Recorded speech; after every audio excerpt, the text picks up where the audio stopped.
A paz do Senhor, irmãos.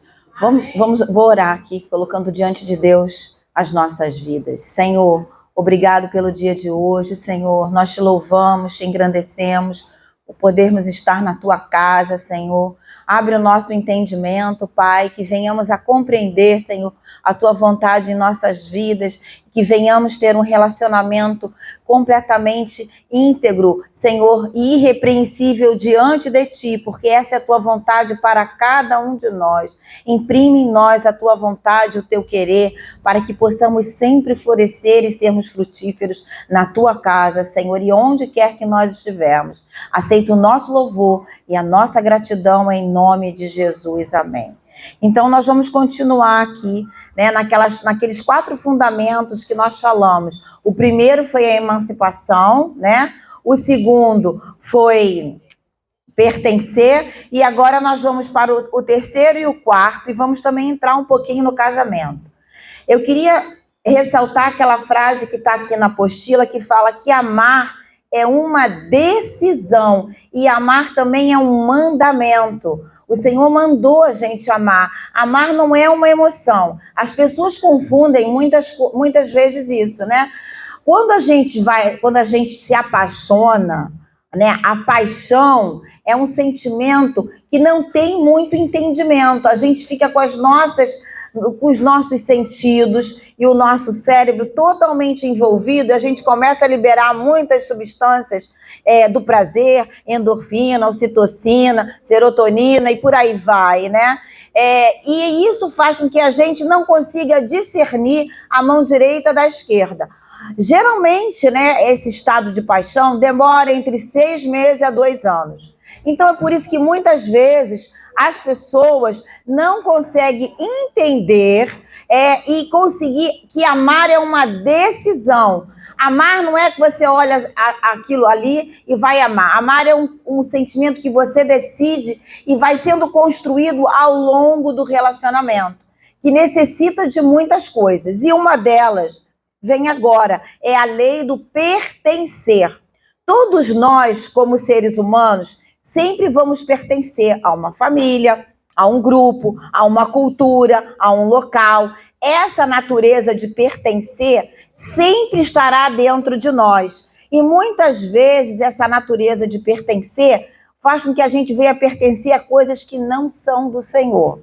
Né? Já viu aquele grupo de pessoas quando vai para a escola? Todo mundo, existe um modismo, todo mundo agora, vou dar um exemplo, todo mundo agora fuma, então naquela idade começam a fumar. A pessoa às vezes nem tem vontade de fumar, mas para que ela tenha essa sensação de pertencer àquele grupo, ela começa a ter desejos, a ter vontades e efetua essa coisa aí que não é boa para a saúde dela. Isso eu estou dando um exemplo simples, mas isso também faz através de sentimentos e de emoções, né? Nós estamos vendo aí o modismo, que é muita gente que não tem a sua identidade firmada, começa a dizer que não sabe se é homem, se é mulher, se é bi, entendeu? Por quê? Porque ela, de repente, quer pertencer àquele grupo, para que ela não seja rejeitada. Então, a pessoa vai ficando totalmente biruta. Na verdade, esse sentimento de pertencer é uma coisa muito importante no casamento. E diz assim, pertencer um ao outro é o verbo que está associado com questões físicas e questões materiais. Eu vou pertencer ao meu marido vai pertencer a mim. A Bíblia diz que nem mais o nosso corpo nos pertence. Existe algo de mais íntimo do que o nosso próprio corpo? Eu creio que não. Então, o meu corpo não pertence mais a mim, pertence ao meu marido. E o corpo do marido pertence à sua esposa. O verbo pertencer, ele está associado à unidade. Deus opera na unidade, Pai, Filho e Espírito Santo. E na cumplicidade. Se você tem reservas com relação ao seu corpo, você precisa vencer essa barreira. Eu, às vezes, já escutei muitas amigas, muitas pessoas dizendo assim, Deus me livre, eu não fico, o meu corpo é só meu, o meu corpo é particular, eu não mostro para ninguém. Você tem coragem de mostrar o seu corpo lá no médico, no ginecologista, e muitas vezes você suprime isso do seu marido. E a Bíblia diz que o meu corpo não me pertence mais. Você entende o que é isso? É algo tão profundo, é uma unidade. Então vai dizer assim, e serão dois, uma só carne. Isso é tão sério, vamos ser uma só carne. Não é pensar igual. As pessoas confundem de ser uma só carne, ele pensa de um jeito, eu tenho que pensar igualzinho a ele, ser telecomandada. Não, eu posso pensar diferente, mas eu vou me submeter e eu vou me ajustar. Pertencer é uma entrega sem reservas. Você está disposto também a se entregar sem reservas para o Senhor Jesus? É isso que Deus quer que a gente tenha, esse sentimento de eu pertenço ao Rei dos Reis, ao Senhor dos Senhores, nada mais é meu, tudo é dele e tudo que é dele é meu. Quando eu compreendo essa verdade, a minha fé avança e eu consigo conquistar o que Deus tem para mim. Então eu coloquei aqui, quando se casa, começamos a entender de uma forma muito profunda a natureza doadora de Deus. Deus não é egoísta e Deus não quer que nós venhamos a ser egoístas. É um X assim, ó, no nosso sentimento de egoísmo. Todos nós temos, às vezes, aquele sentimento de dependência. Às vezes a gente quer ser dependente o tempo inteiro. Mas quando a gente casa, a gente é uma só carne com a outra pessoa. Por isso que quando um dos cônjuges peca, o que acontece? Ele fere a sua própria carne. Ele fere a carne dele e a carne da sua esposa. E vice-versa. Quando a esposa trai, ela fere a carne dela e a própria carne do marido. Essa traição, muitas pessoas pensam que é só traição sexual. Não. Existem várias traições. Quando eu minto, quando eu omito, quando eu não sou verdadeira, quando eu finjo. Muitas pessoas fingem o que elas não são e fingem até emoções que ela não tem para o seu parceiro. E aí vai criando, sabe o quê? Imagine como é que foi a Torre de Babel sendo construída, uma coisa em cima da outra, uma coisa em cima da outra. E aí as pessoas vão construindo, sabe o quê? Tijolos falsos, um tijolo aqui de traição emocional, outro tijolo aqui, outro aqui, outro aqui, outro aqui. Quando você se dá conta, aquilo está uma muralha enorme entre você e o seu marido. Como é que você derruba isso? Criou-se uma fortaleza. Tem que louvar, adorar a Deus e voltar para o princípio que Deus quer que a gente venha pertencer. Serão os dois uma só carne. Né? Deixará o homem, o pai e a mãe, unir-se-á a sua mulher, eu já falei sobre unir, e serão, futuro, uma só carne. Isso é só no começo do casamento? Não. Isso é durante todo o período do casamento. Serão uma só carne. Quando você consegue esse estágio na sua vida, no casamento, é fácil você conseguir com Deus. É muito fácil. Agora, quando você ainda não está casada, você precisa conseguir esse movimento com Deus. Ser um com Ele. O que está lá em Deuteronômio 6? Ouve, Israel, o Senhor Deus é o seu único Deus. Ouve, Israel.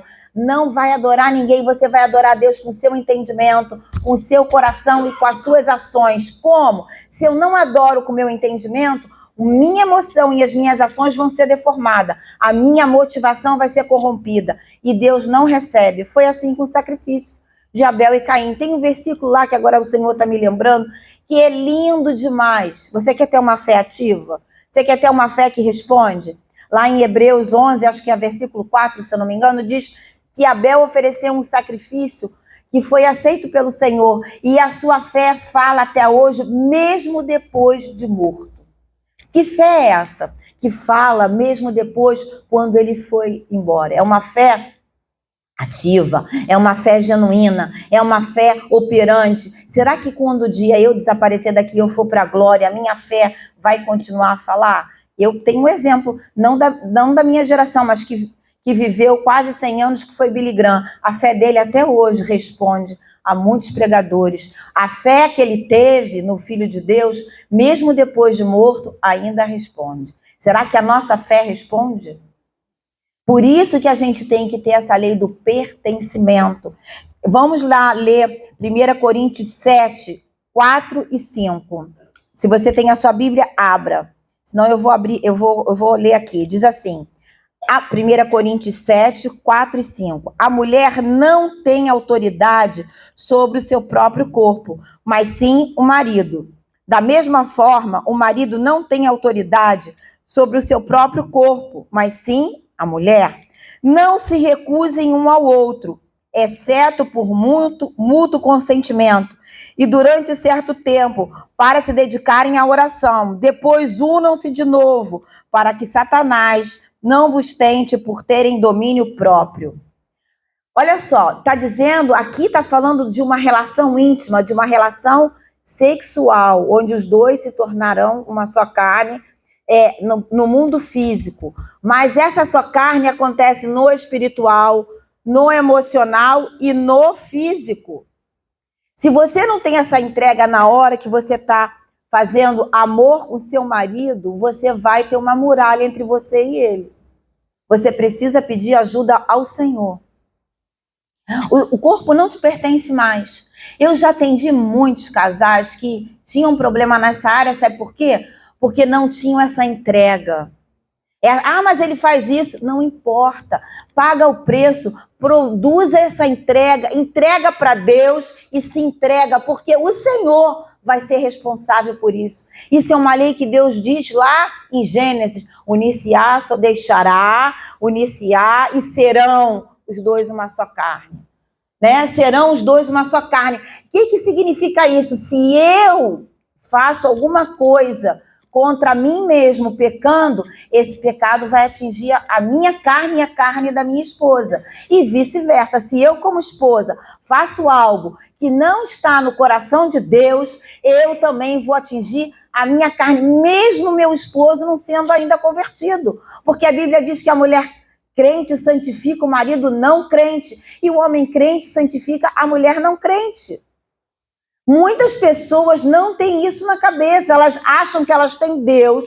Quantas pessoas eu atendi, o marido não é crente, é como se ele fosse ali uma pessoa, um ET. Não. Se ele honra você, se ele ainda não tem o entendimento, confia que o Senhor fará um milagre. Mas precisa ter essa entrega.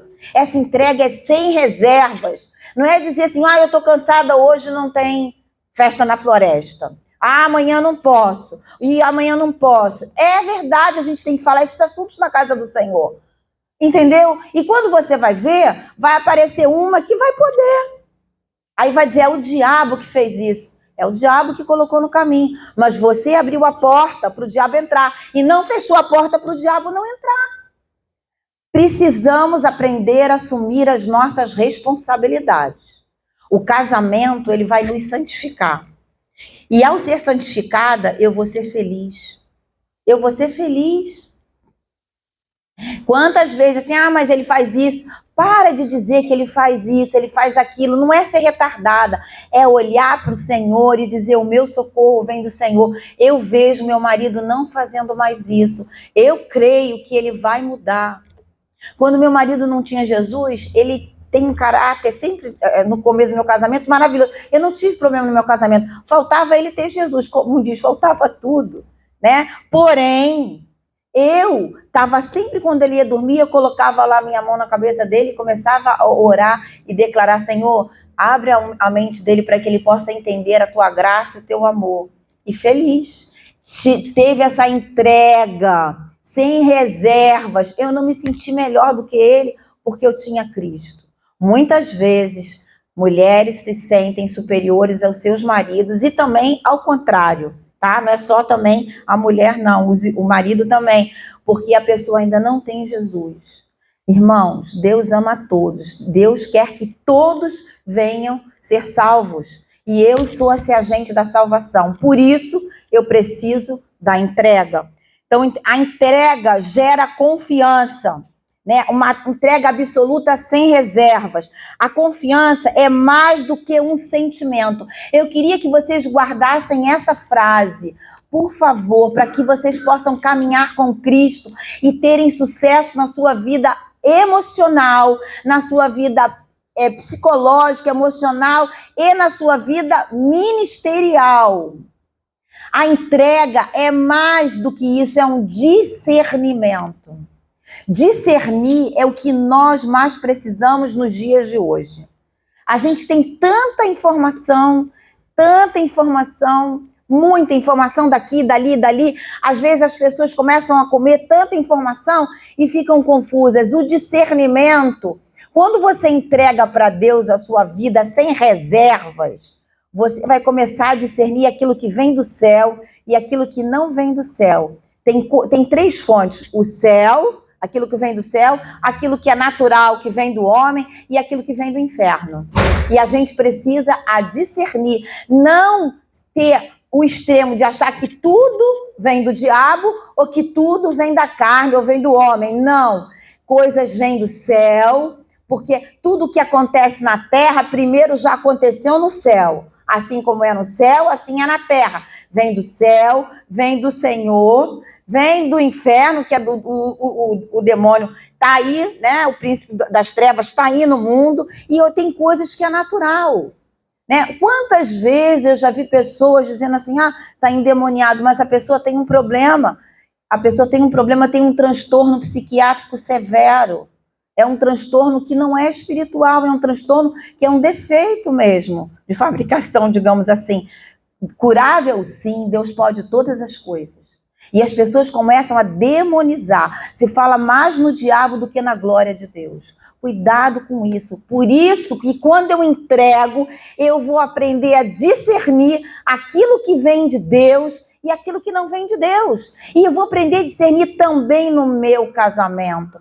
Como agir com meu marido, como agir com meus filhos e como eu vou ter que verbalizar isso para que o meu esposo atue assim comigo. Às vezes, quando nós temos essa confusão de emoções, a gente não consegue verbalizar claramente como a gente quer que o nosso marido atue. A gente vai, sabe o quê? Na acusação. A acusação não vai transformar nada. Só tem uma coisa para te dizer, só vai piorar. É melhor sentar e conversar. Se a pessoa não quer ouvir, fala para Jesus, conta para ele, conversa com ele, entrega para ele e espera no Senhor ele fazer. Mas faça a sua parte, pague o preço. Esse movimento vai fazer com que você venha discernir aquilo que Deus quer que você faça naquele exato momento. Estão entendendo? Por isso que o discernimento traz o quê? Integridade.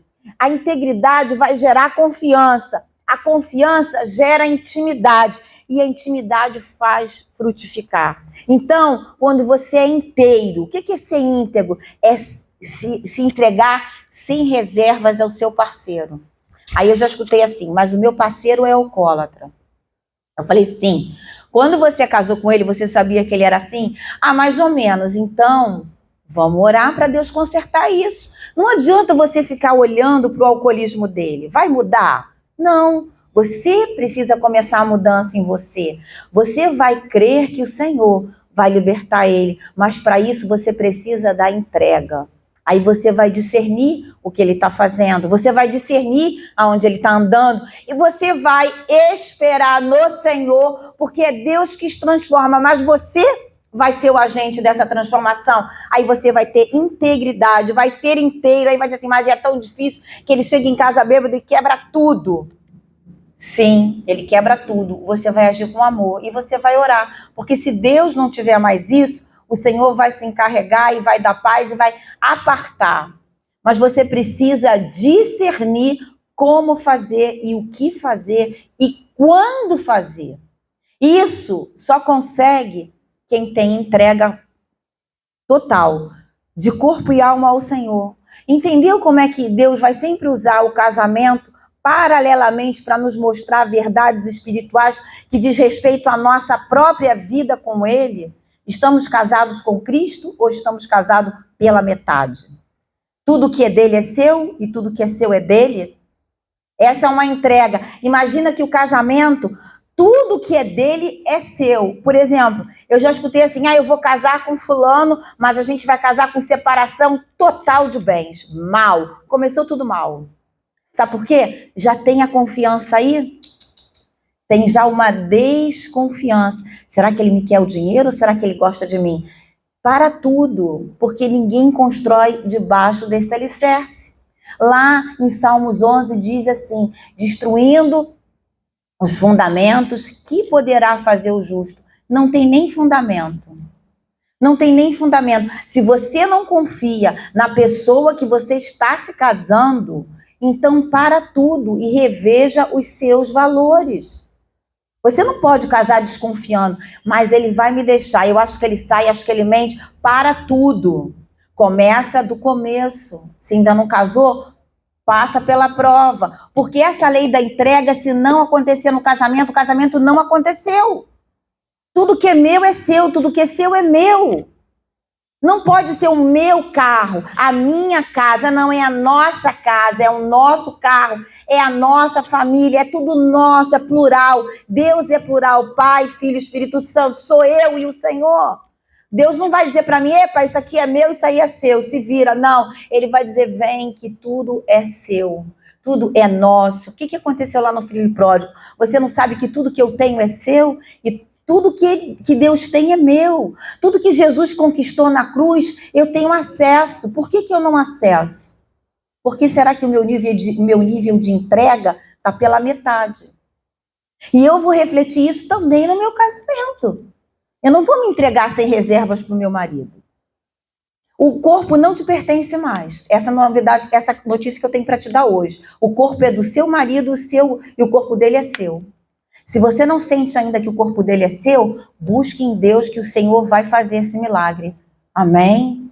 Então, nós precisamos, vocês entenderam que a entrega gera discernimento? Sem discernimento espiritual, nós podemos ser enganados. Mas a Bíblia me garante que aqueles que confiam no Senhor jamais serão confundidos e enganados. Vai chegar uma hora que Deus vai colocar assim na sua frente, essa é a verdade, essa é a verdade, porque a Bíblia diz que ninguém ganha uma guerra contra a verdade, e a verdade vai triunfar sobre a mentira, e eu quero andar na verdade me faz vencedor. O que é andar na verdade? É andar como o Senhor quer que eu venha andar, Ele é a verdade. Se eu não ando nessa verdade, o que Jesus falou lá? Vós sois filhos do diabo. Eu preciso entender isso. Amém? Essa entrega é uma entrega sem reservas. E você entrega a quem você confia. Entrega primeiro para Deus. E depois você tem que fazer esse movimento com o seu marido. Mesmo ele não sendo convertido. Mesmo a sua esposa ainda não sendo convertida. Porque isso está na Bíblia. E se você é um filho de Deus, uma filha de Deus, você vai cumprir o que está ali na palavra do Senhor. E às vezes, sem perceber, muitas vezes a gente quer punir o outro porque o outro não dá aquilo que a gente está à espera e a gente dá tudo pela metade. E quantas vezes eu escutei essa frase? Ele vai ver só o que vai acontecer, eu vou ensinar ele. Você precisa ser ensinável. Você precisa ser ensinável primeiro, para depois você querer se ensinar. Mas ensinar com esse rompante, com essa altivez, não vai resultar. Vai dar ruim, vai dar briga, vai dar distanciamento, vai dar confusão, vai dar tudo isso e você não vai viver o que Deus tem para você, que é refrigério. O casamento é o lugar que você volta para recarregar as baterias. Existem dificuldades, aflições financeiras, aflições de saúde, aflições de conflitos familiares, e se você não tem um lar para onde você vai voltar e se recarregar, você vai viver sempre assim, ó. Ou um dia tá bem, outro dia tá mal, um dia tá bem, um dia tá mal. Não pode, irmãos. Deus quer que a gente tenha essa entrega sem reservas. Quantos estão entendendo isso? Deus, com a mesma coisa, gera o fruto. Não são as regras evangélicas, mas a intimidade com Deus que vem de uma confiança que é resultado da entrega. Os nossos frutos são gerados na nossa intimidade com Deus. né? A nossa intimidade. Eu atendi uma pessoa que dizia assim para mim, eu fiquei 20 anos, eu fui líder de não sei o quê, eu fui líder de não sei o quê, eu fui isso, eu fui aquilo, mas tem a família dela toda esfrangalhada. Foi porque ela foi líder? Não. Foi porque ela serviu? Não. Porque a entrega dela estava comprometida. E a gente precisa discernir aonde é que a gente perdeu o rumo das coisas. Lembram daquela passagem que o machado caiu na água e o machado precisava flutuar? Quem lembra dessa passagem? Lembra? Onde é que está? Onde é que caiu? E o profeta orou e o machado flutuou. Não é? O machado tinha duas peças, uma encaixava na outra. Quando encaixou, foi útil para a obra. Você, às vezes, perdeu algo e não sabe onde está. Precisa parar e procurar onde foi que você se deixou perder nesse caminho de entrega. Não só com Deus, mas também com seu marido. E a gente, às vezes, perde esse caminho. E a gente precisa ser humilde e perguntar, Senhor, onde é que eu perdi isso? Se eu desconfio do dinheiro, se eu desconfio de qualquer... Quando começa a desconfiança, ninguém constrói uma relação debaixo de desconfiança. Vai dar ruim. Eu preciso recuperar isso ontem. Como é que eu faço?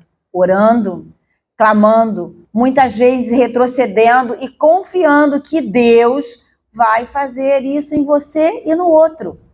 Precisa ter essa entrega, mas se você entrega para Deus tudo que você tem, Ele está disposto a entregar para você tudo que é dele.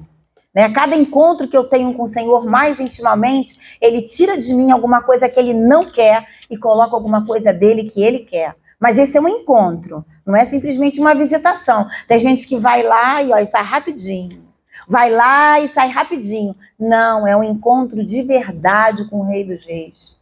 É um encontro de intimidade que você está colocando para ele tudo, seja nas mínimas coisas. Eu vou até contar uma coisa que eu até contei para a dona Olga hoje. Essa semana eu recebi um cartão do banco e eu tinha que desbloquear o cartão. E eu, muita coisa fazendo, tudo em cima da mesa, fazendo aqui, fazendo ali. Aí passaram 2 dias, eu falei, ai meu Deus, vou desbloquear o cartão. Cadê o cartão? Sumiu. Aí eu falei assim, meu Deus. Aí eu comecei a ficar aflita. Eu falei, olha, nem usei a conta, nem sei como é que vai ser isso, eu já não tenho mais o cartão.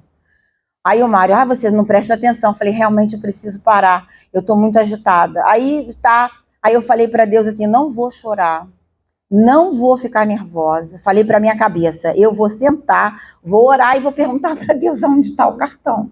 Misericórdia. Eu falei, Senhor, vou incomodar Deus. Com isso eu falei, vou sim, porque eu sei que tudo que é meu é dele.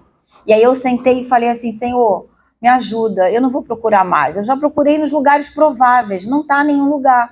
Deus falou assim, audivelmente, vai no lixo. Eu, em vez de jogar o papel, eu joguei o cartão e fiquei com o papel. O cartão estava lá cheio de arroz. Eu falei, Jesus. Veio o cartão, falei, Mário, misericórdia. Isso é um sinal que eu preciso o quê? Me aquietar, prestar atenção e não fazer tudo correndo para acabar, para fazer. Eu preciso mudar isso, porque isso vai afetar mais lá na frente a minha vida. Aí eu fui lá e orei, pedi perdão, falei, Senhor, me ajuda.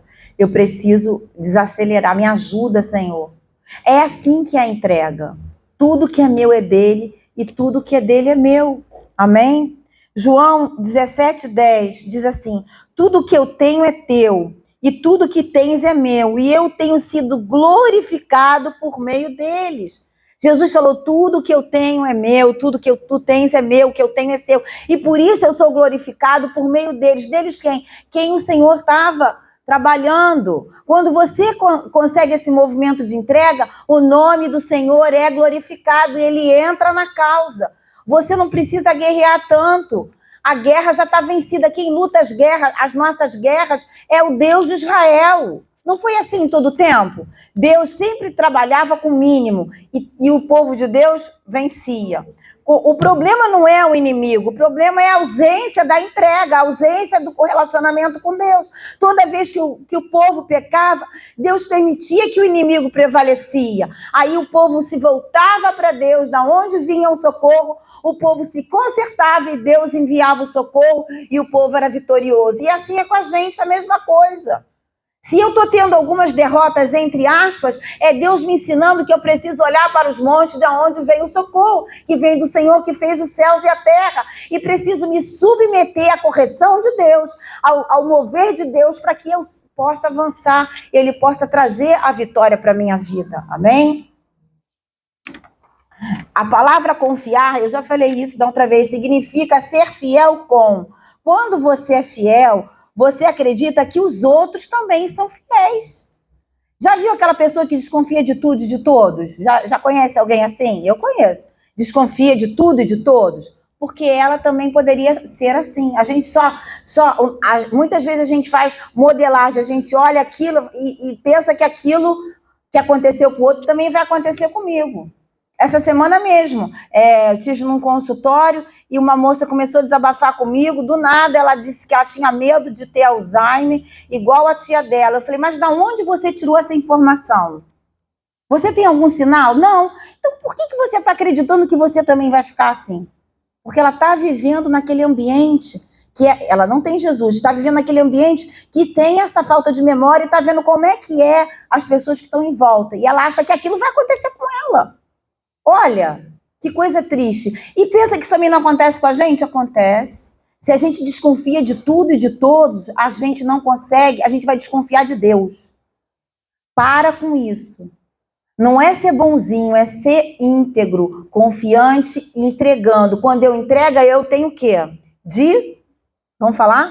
Quando eu entrego, eu tenho o quê? Discernimento. Sem discernimento, eu não consigo decidir. E eu vou decidir, às vezes, oscilante. A Bíblia diz que o que eu não faço por fé é pecado. Se você não tem fé para avançar, pare e busque de Deus essa fé para você avançar. Eu sempre fiz isso. Hoje, está fazendo 38 anos que eu decidi por Jesus. Hoje, dia 15 de setembro, num culto de segunda-feira na Igreja Batista Nova Peniel, eu aceitei Jesus para minha vida. Tem sido uma longa jornada, mas eu nunca me movi se eu não tivesse fé. Eu preferia ficar parada, porque a Bíblia diz que tudo que não procede de fé é pecado. Amém, irmãos? Por isso que a gente precisa dessa fé. E aí vem, quando você é fiel, fica fácil crer que Deus é fiel. Quando somos infiéis, projetamos isso nas pessoas, começamos a desconfiar de tudo e de todos, inclusive de Deus. Você precisa entregar tudo que você é, tudo que você tem para o seu cônjuge. Tudo que você é e tudo que você tem. Aí você vai me dizer assim, mas eu faço isso e ele não faz. Deus vai entrar nessa causa. Ou você não confia que Deus é aquele que traz a bênção e responde a tudo que nós semeamos. O que nós semeamos, nós vamos colher. Não é assim que diz a Bíblia? Se você planta laranja, vai colher laranja. Se você planta maçã, você não vai colher kiwi. Se você entrega tudo que você é e tudo que você tem para o seu marido, aguarde, porque virá a colheita. Não vai vir outra colheita. Agora, se você não entrega, você também vai colher uma não entrega. Já existe, de repente, a não entrega. E você não vai mudar esse cenário. Quem muda esse cenário é Deus e você também. Deixa Deus trabalhar nas suas fraquezas, nas suas imperfeições, para te tornar perfeito. O que é ser perfeito? Sede perfeitos como vosso Pai é. Abraão, ser perfeito e anda na minha presença. Ser perfeito é ser completo, é ser inteiro diante de Deus. E isso demanda esforço seu, entrega sua, perseverança, confiança, que é ser fiel com. E aí você vai colher tudo isso na sua vida financeira, na sua vida psicológica, na sua vida emocional. Não tem como colher outra coisa. E vai dizer, é muito difícil eu me entregar. É difícil mesmo, mas é possível. Porque se não fosse possível, não estaria na palavra de Deus. Como é que eu consigo isso? Orando, lendo a palavra, deixando Deus me transformar. É Ele que vai. Eu não tenho poder de me transformar, mas eu tenho o poder de dizer, eu quero, Senhor. Eu decido, Senhor. Decidir não é falar da boca para fora. Decidir é falar primeiro com a razão, com a emoção e com as ações. É sempre assim, né?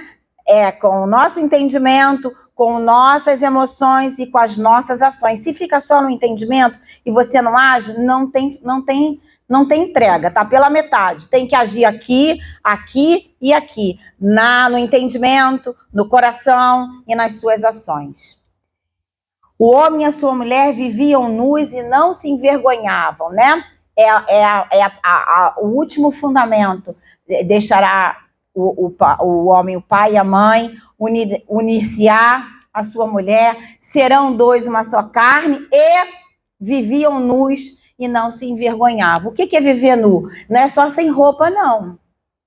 Nu, aí, é no geral. No geral, é você não ter reservas. É você abrir o seu coração completamente. Eu coloquei assim: o homem e a sua mulher viviam nus e não se envergonhavam. Se despir fisicamente, emocionalmente, psicologicamente, espiritualmente. Não é fácil a gente lidar com as nossas vergonhas.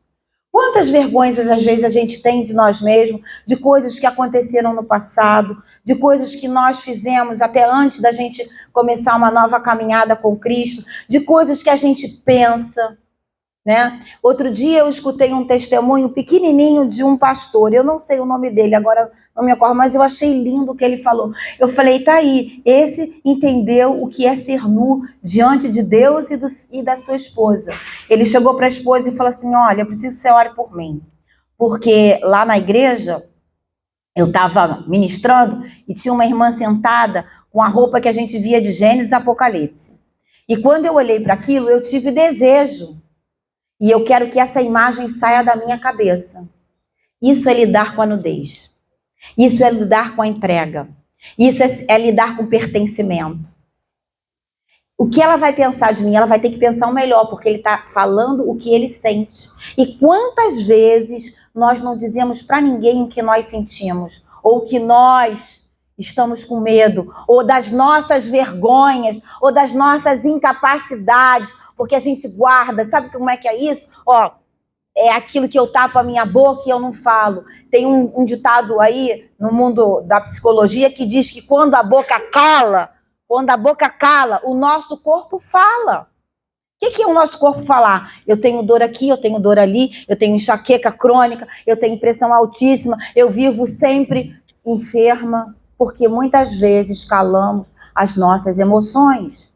A emoção é uma coisa que passa rápido. Ela chega e vem rápido. Eu tenho uma emoção de alegria, depois eu produzo um sentimento de felicidade. Eu tenho uma emoção de medo, depois eu posso produzir até uma patologia. A emoção é próprio do ser humano. Nós somos os únicos que sentimos isso. E a gente transforma isso em sentimento. E isso precisa ser exposto para o meu parceiro e para a minha parceira, para o meu cônjuge.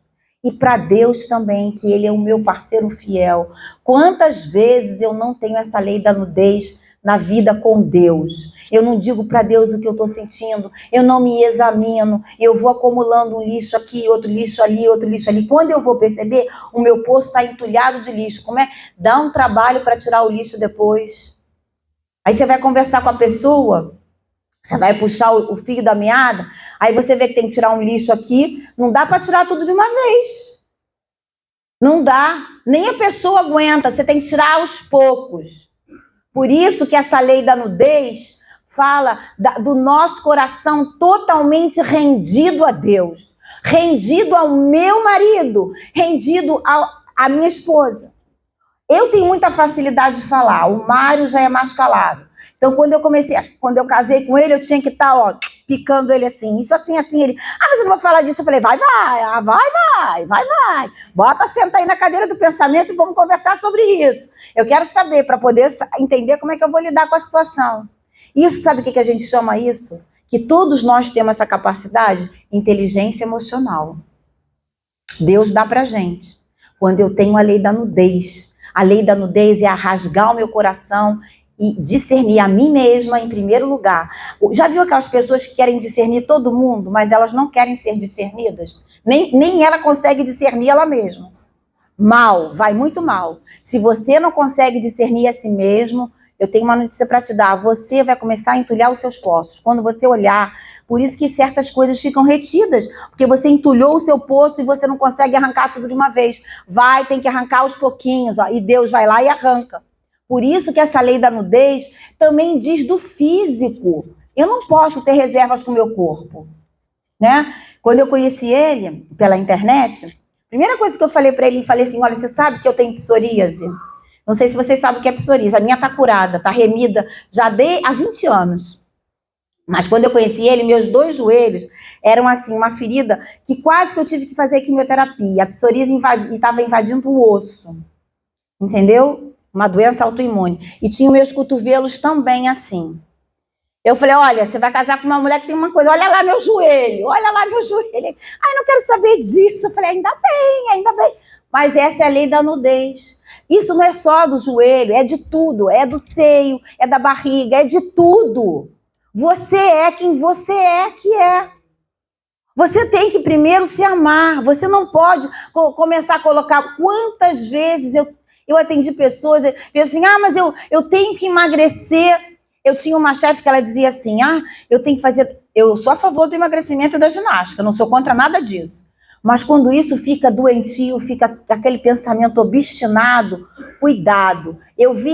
Aí eu cheguei para ela e falava assim, olha, eu conheço mulheres que são gordinhas, têm a barriga que não está sarada e elas estão casadas e felizes. Por que você coloca a condição de felicidade no seu tamanho de busto, no seu tamanho de bumbum, na sua cintura? Mal quando isso acontece. Não é para você se relaxar. É para você não depositar a sua confiança na sua performance física. Porque isso não vai sustentar uma relação. Não sustenta. E nem na sua beleza. Você tem que estar bonita, cheirosa, cuidada, para que você seja uma borboleta que vai visitar um jardim, para que você seja encontrada, para que você seja amada, como Deus quer que nós venhamos a ser. E isso também reflete a sua relação com Deus. Você não pode sair de qualquer maneira, de qualquer jeito. Não. Você precisa ter essa autoimagem sua transformada pelo Senhor e você tem que participar desse movimento também. Estão entendendo, irmãos? O quanto é sério? Isso também vai dizer muito do meu relacionamento com Deus. Em psicologia a gente fala, se você é toda bagunçada na casa, você precisa se arrumar internamente. A gente vai refletir no exterior aquilo que está dentro da gente. E a gente às vezes não quer lidar com essas feridas, com essas amarras e com essas imperfeições. Precisa botar para fora. Hoje cai a lei da mordaça. Eu preciso confessar para Deus e para o meu parceiro as minhas dificuldades. Eu falava para o meu esposo assim, olha, eu gosto de escutar coisas românticas, porque eu fui criada assim. Meu pai era uma pessoa que trabalhou isso em mim. Meu pai, toda vez que eu ia me apresentar, meu pai vinha com uma palavra de incentivo, dizendo que eu era linda, que eu era maravilhosa, me dava um presente. E aquilo foi sendo construído dentro de mim. O meu marido não é romântico, mas eu falei para ele, ok, mas então você vai fazer um exercício todo dia, você vai escrever um bilhete quando você entrar no comboio e mandar uma mensagem para mim. Porque eu preciso disso, senão você está reprovado. Ele está bem, ele se esforçou, está de castigo. Aí ele vinha, aí eu sempre, como eu estava sem fazer nada, né? Eu sempre preparava algo diferente. E com isso, no final de 2 anos, ele já estava escrevendo cartinhas. A gente aprende.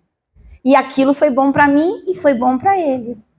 Às vezes ele começou a mandar uma frase, eu te amo, eu falei, sem criatividade, tá reprovado, nota 5. Eu falava para ele, nota 5. Aí ele dizia, mas eu fiz o meu melhor. Eu falei, não vale copiar a mensagem do mês passado, que eu vou saber que é. Entendeu? Não vale. Isso é a entrega e a nudez. Aquilo era importante para mim. Assim como para ele era importante outras coisas e eu tive que tentar me consertar. É um ajustar, mas eu preciso falar. Se eu não falar, ele não tem bola de cristal. E se ele não falar, eu também não posso adivinhar. Não tenho bola de cristal. Por isso que muitas vezes os relacionamentos dão errado, porque as pessoas não falam o que elas querem. Elas calam por vergonha, por altivez, por autossuficiência e por muitas coisas. E aí fica tudo confuso, aí fica confuso aqui, depois outra confusão aqui, outra confusão aqui. Quando você vai ver, você tem uma lata de lixo desse tamanho e você não consegue carregar sozinha para jogar no lixo. Você tem que pedir ajuda de quase 25 pessoas. E Deus não tem isso para nós que somos filhos dele. E assim é também com Deus. Quantas vezes... Eu atendi uma vez um casal que tinha um problema. Houve adultério no meio e o marido nunca confessou. Estava arrependido. Precisa confessar. Mas lá na frente, passado um tempo, a mulher fez o adultério. Aí eu dizia assim, mas como que ela conseguiu fazer isso? Eu estava querendo entender. Quando foi puxar o fio da meada, eu falei, essa semente já foi lá atrás. Vamos colocar isso tudo à luz da palavra de Deus. Tudo às claras. A luz manifesta as trevas. A luz acaba com aquilo que é errado. Houve conserto, restauração, restituição e ficou tudo ok. E às vezes a gente não sabe por que aquilo está acontecendo, porque lá atrás já começou uma derrota e a gente não discerniu. Foi a gente mesmo, às vezes, que produziu isso. A gente precisa discernir as nossas guerras, para que a gente possa vencê-las. E só discerne quem entrega. Estão entendendo o que é entrega? Posso avançar? Então, depois vocês meditem lá. O habitat de Satanás e dos seus demônios são as trevas. Jesus descreveu Satanás como príncipe das trevas. Como prevalecer no tribunal de Deus? Não é encobrindo os nossos pecados, mas confessando-os. Acabei de citar isso, Provérbios 28, 13. Quem esconde os seus pecados não prospera, mas quem os confessa os abandona e encontra misericórdia. Aí está a história de Davi como exemplo. Irmãos, não adianta você saber que você pecou. Quantas vezes eu já vi pessoas chegar para mim e falei, eu sei que eu errei. Falei, o que você fez com isso? Nada. Como nada? Você se arrependeu? Você confessou, pediu perdão? Você entende que você pecou, você pede perdão, você confessa, você abandona. Se você só confessa e você não abandona, você não teve mudança. Você vai ser reincidente naquele pecado. E aquilo vai se tornando uma torre de Babel na sua vida. Quem os confessa e os abandona, prosperará. O que é prosperidade? É só financeira? Não. Prosperidade é um crescimento contínuo. Né? Já atendi também, por exemplo, vou dar um exemplo aqui. Um casal que a mulher era convertida, o marido não. O marido bebia, o marido estava dentro da igreja, mas o marido traía a mulher. A mulher teve que descobrir essa traição. E ela dizia para mim assim, tudo que eu faço financeiramente dá errado. E ela é uma pessoa capaz. Aí a gente fala assim, mas como é que é possível? Se Deus diz que tudo que a gente colocar na nossa mão vai dar certo. Onde é que tá o problema? Onde é que está a raiz? Não dá certo é um sintoma. Mas onde é que está o problema? Por exemplo, se eu tenho uma dor de cabeça, isso é um sintoma. Mas a dor de cabeça é provocada por quê? Pode ser pelo fígado, pode ser por enxaqueca crônica, pode ser porque eu tô com dor, porque eu tenho um problema no estômago. A dor de cabeça é o corpo sinalizando, ei, alguma coisa não está bem. Aonde que não está bem? A gente tem que investigar. Não é assim que o médico faz? Aí a senhora está sentindo, vamos supor, a senhora está sentindo muita dor na coluna. O que será que tem? Será que é uma inflamação? Será que a senhora está com osteoporose? Vamos investigar. A dor na coluna é o sintoma, mas não é a causa. Muitas vezes a gente quer mandar o sintoma embora, mas a gente não encontra a causa. Onde está a causa? Aí a gente vai pesquisar, começou a orar, aí descobriu-se que havia morte na panela. O que é morte na panela? Havia um pecado ali no meio. Deus não mente na sua palavra. São uma só carne? Como é que faz isso? Aí a gente tem que começar a orar e ver como é que vai administrar essa situação. Como vai haver prosperidade se no meio ali tem uma prosperidade que eu digo na sua intensidade, na sua plenitude, porque Deus é um Deus de misericórdia e nos dá, né, o socorro e nos dá muitas vezes o escape. O escape mas a plenitude não pode acontecer no meio do pecado. Aí alguma coisa tem que ser feita. E vamos saber como nós vamos orar, e como nós vamos conversar, e como nós vamos atuar. Estão entendendo como é que é você discernir? O sintoma é uma coisa, a causa é outra. As pessoas falam assim, eu tenho depressão. A depressão é um sintoma. Qual é a causa da depressão? Pode ser várias causas. Existem vários graus de depressão, 1, 2 e 3. Qual é a depressão é apenas o sintoma? Qual é a causa? A gente precisa descobrir a causa. Se a gente não for na causa, a gente não consegue muitas vezes parar a depressão. E assim é com a nossa vida com Deus. Por que será que eu não consigo me ter intimidade com Deus? Isso é um sintoma. Qual é a causa? Estou muito agitada, estou muito angustiada, estou desanimada, estou desmotivada. Para tudo, começa a ler a palavra vai entrando, vai limpando você, vai lavando você. Quando você der conta, você vai estar liberta. Eu já contei aqui, uma vez que eu fui orar por uma pessoa, essa pessoa falava 5 idiomas, já tem muito tempo isso. 5 idiomas ela falava.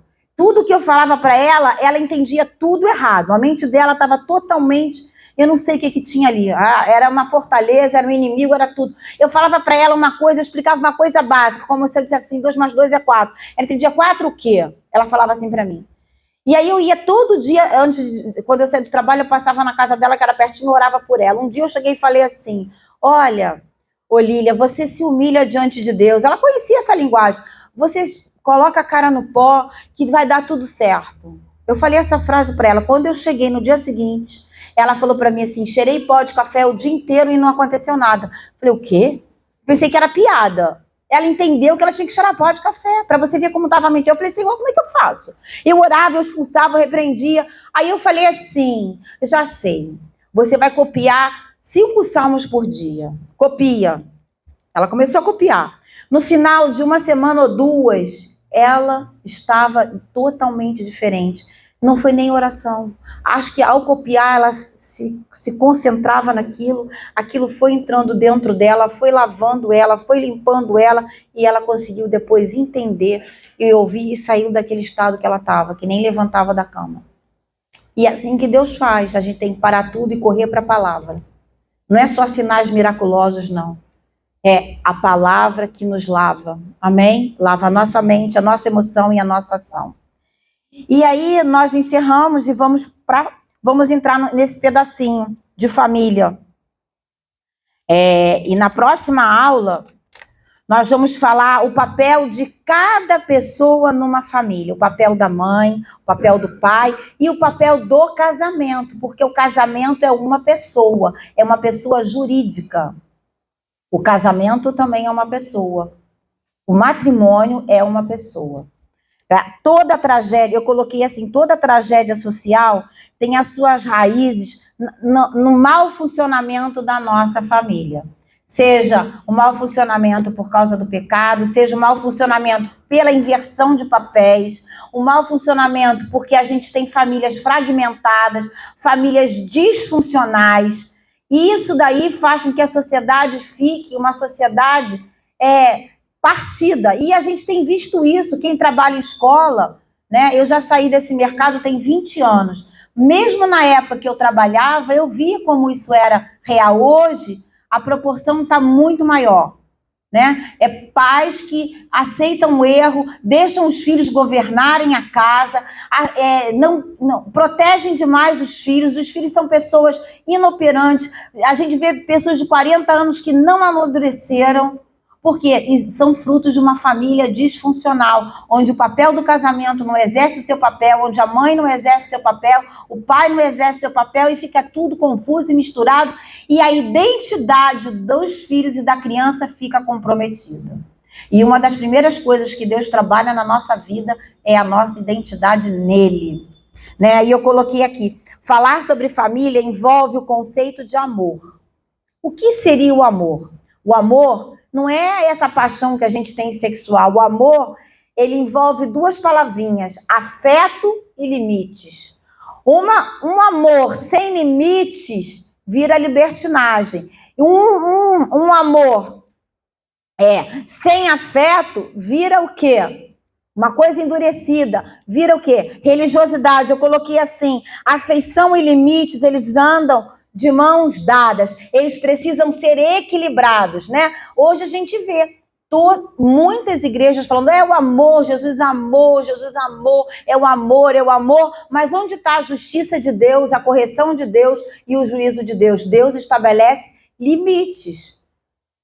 Quem ama, dá limites. Sem limites, a gente tem uma libertinagem, é uma coisa livre. Já parece a década de 60 dos hippies, que tudo pode, não tem problema, não tem importância, não tem perigo. Não é assim. O amor envolve afeto e limites. Eu coloquei assim, limites. Os limites, eles vão produzir disciplina, orientação, segurança moral, que é o caráter. Deus trabalha no nosso caráter. Deus estabelece limite para a gente. E também na família nós precisamos ter essa noção de limite. Não é só limite reprovar tudo, porque isso vai trazer um endurecimento, vai trazer um distanciamento. Por isso que afeto e limites andam de mãos dadas em proporções justas e equilibrados. Quando acontece esse desequilíbrio, nós temos muitos problemas. E eu coloquei assim, afeição produz o quê? Solidariedade, compaixão, fortalecimento emocional, empatia. Amor sem limites é libertinagem. E amor sem afeição é legalismo. Amor sem afeição é legalismo. Deus não quer uma coisa nem outra. Deus é um pai que corrige e graças a Deus, porque Deus corrigiu Davi. Para cada pessoa que faz algo que não agrada a Deus, Deus levanta um profeta, que somos nós, para apontar o caminho. Olha, você errou aqui, refaz o caminho e volta atrás, porque senão certamente você vai morrer. Né? O profeta Natan teve que contar aquela historinha para Davi. Olha, contou toda a historinha que nós sabemos, daquela pessoa que tinha só uma ovelhinha, e essa ovelhinha foi roubada. O que Davi falou? Morre, tem que restituir 4 vezes mais. A sentença saiu da sua própria boca. Com a medida que nós julgamos os outros, Deus também vai nos julgar. Quando você aponta o dedo assim, ó, para apontar o erro sem amor, sem afeto, apontar os limites sem um afeto, você entra no legalismo. É isso que Deus não quer. Encontrar a receita disso requer o quê? Transparência, entrega, sabedoria, discernimento. E isso a gente encontra na palavra, né? Às vezes eu vejo assim, nossa, fulano de tal fez isso, coisas horríveis. E aí, eu falei, vamos com amor, mas também vamos com limites. Vamos mostrar os limites de Deus, mas vamos mostrar a graça de Deus. Deus sempre tratou assim com o povo dele. Se a gente lê todos os profetas, quando nós lermos os profetas, a gente vai falar que Deus falava do juízo, mas logo a seguida falava da restauração. Falava da correção, mas logo a seguida falava da restauração. Davi, quando falou que tinha que restituir 4 vezes mais, os 4 filhos dele morreram. Adonias, Absalão, o bebê de Betseba e mais outro agora que foi, não lembro o nome, mais outro filho dele, agora eu não lembro.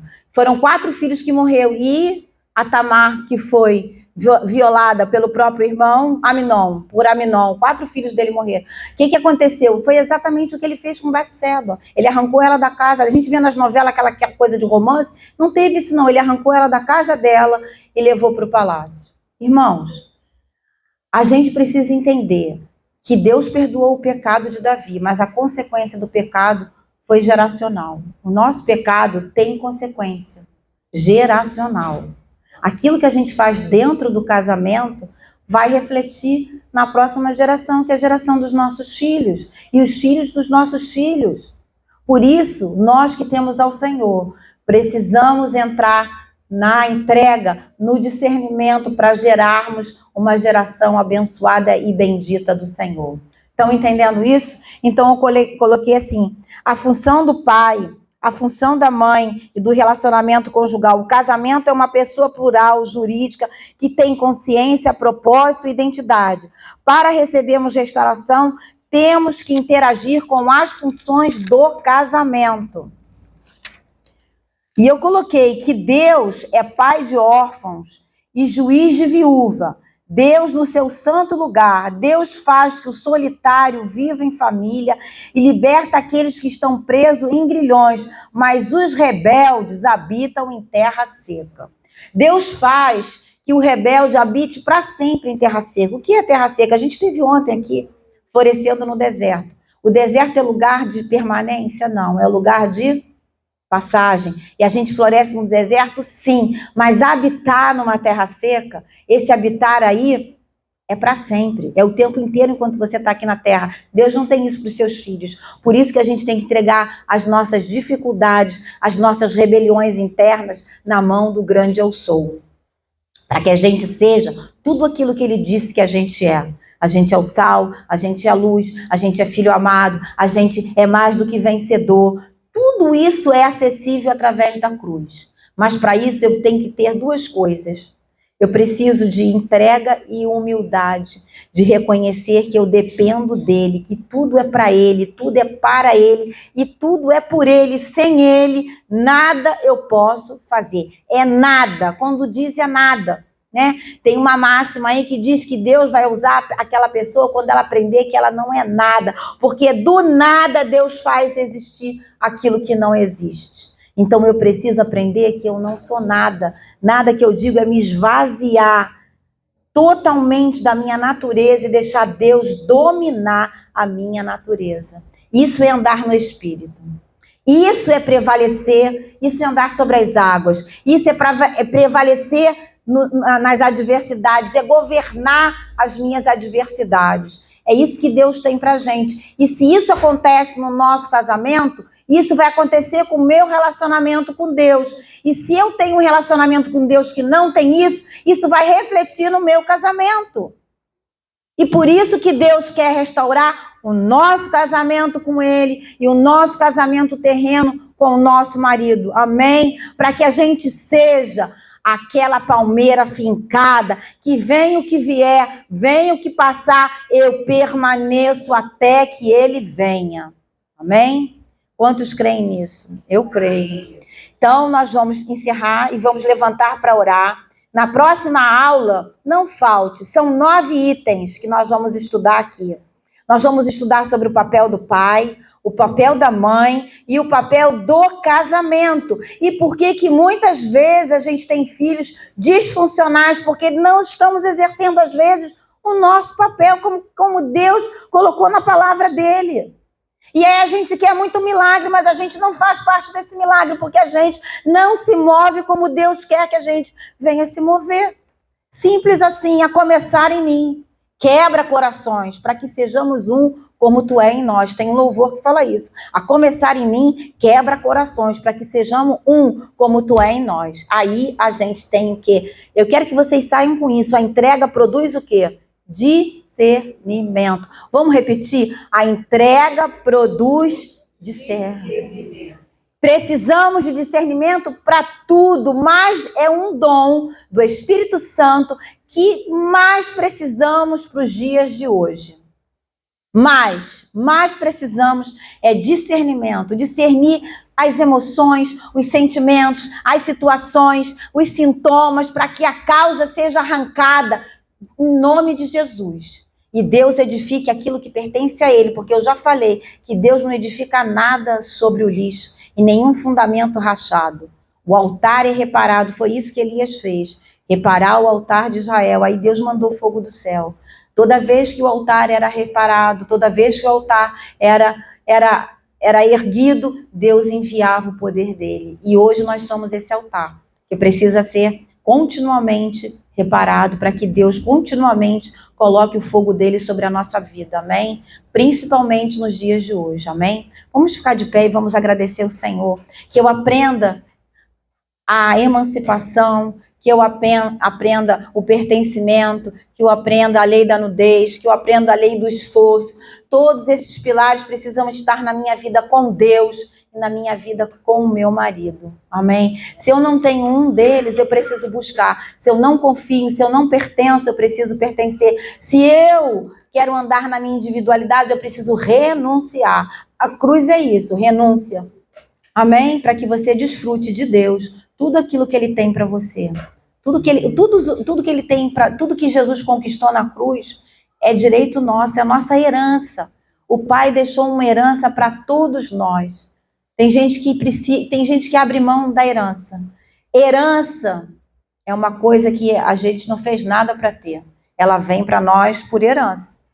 Se Deus deixou essa herança, que foi a cruz, morrer no meu lugar, e deixou todas as bênçãos, estão nos lugares celestiais, eu fui abençoado com todas as bênçãos em Cristo Jesus, eu preciso aprender a desfrutar disso. Todo bloqueio sai da minha vida, amém?